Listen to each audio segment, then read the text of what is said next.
De retour au direct, laissez-moi vous souhaiter la bienvenue et vous dire bonjour, ici à Gujan-Mestras sous un ciel en demi-teinte pour le moment. Un ciel en demi-teinte avec mon réalisateur Eric dans les oreilles qui m'accompagne. Et je vous accompagne également aussi pour à nouveau une très jolie après-midi consacrée au final de cette troisième journée, de ce final finalement du trophée des 3 pistons. On reprend avec la catégorie des poussines sur la ligne de départ. C'est une finale, c'est une course de fond, c'est la toute dernière course pour elles, pour s'illustrer, pour conforter leur place au classement général.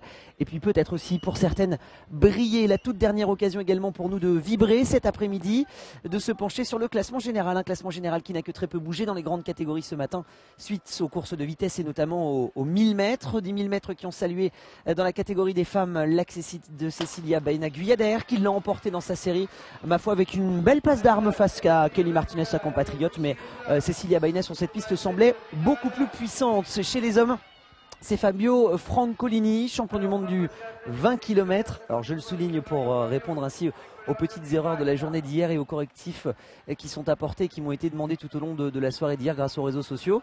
Un Fabio Francolini qui l'a emporté donc dans le 1000 mètres et qui conforte sa place de numéro 2 au classement général. Yann Guyader signe la 2e place. Brian Lépine quant à lui finit 3e et s'installe donc sur la 3e marche du podium. Peu de changements donc dans les grandes catégories au classement général suite aux courses de vitesse de ce matin. Mais Gujan-Mestras réserve toujours de très belles surprises. Il n'y a finalement que 4 points de différence simplement entre les hommes de tête dans les catégories les plus serrées, et qu'à la faveur d'une course un petit peu serrée, eh bien, le tout pourrait bien changer. On se penche et on se tourne tout de suite et maintenant vers le direct, et notamment avec le dossard numéro 18 dans cette catégorie des poussines qui est en tête. Il s'agit d'une colombienne du club del Patinaje en Vinago, que vous commencez sans doute à connaître désormais, tant ces Colombiennes nous ont accompagnés tout au long de ce long week-end du trophée des 3 pistes. Et bien voilà, la Colombie à nouveau en tête dans cette catégorie des poussines et dans cette course de fond, la toute dernière finale proposée pour cette catégorie.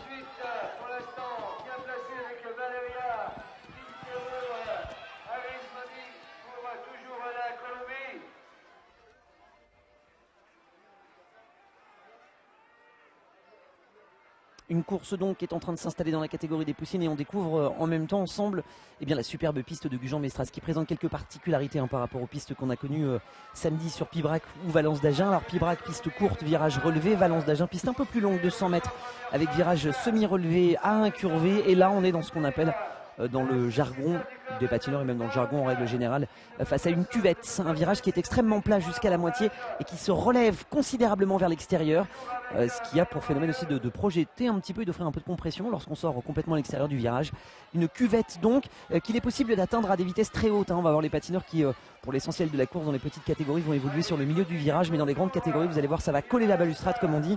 On va utiliser à pleine puissance la cuvette, ce qui permet sur cette piste ici de Gujan-Mestras d'atteindre des pointes de vitesse qui vont jusqu'à 46, 47, peut-être même 50 km/h pour les plus jolies passes d'armes sans doute des seniors. Ouh, la chute en plein milieu de la ligne droite sans gravité heureusement, même si le revêtement ici avec ces petites granules, ce marbre en granit qui est extrêmement abrasif et pour les roues et pour les corps aussi lorsque les chutes sont invitées dans la partie, invitées dans la course. Ce sera d'ailleurs sans doute le cas aujourd'hui à Gujan-Mestras puisque cette troisième journée les organismes sont éprouvés, le stress et la fatigue. Pour en revenir donc à cette piste là qui nous invite à découvrir un virage parfaitement incurvé et donc une tactique encore particulière par rapport aux 2 premières journées.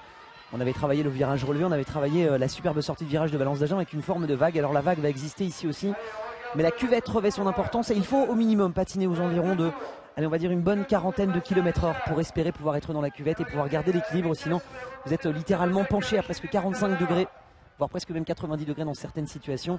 Et c'est difficile pour vous de maintenir vos appuis. Voilà la course des poussines qui s'emballe un peu à la faveur des coups de butoir du dossard numéro 35, Alexandra Carioccia qui se porte en tête. C'est une italienne du team Bellotti.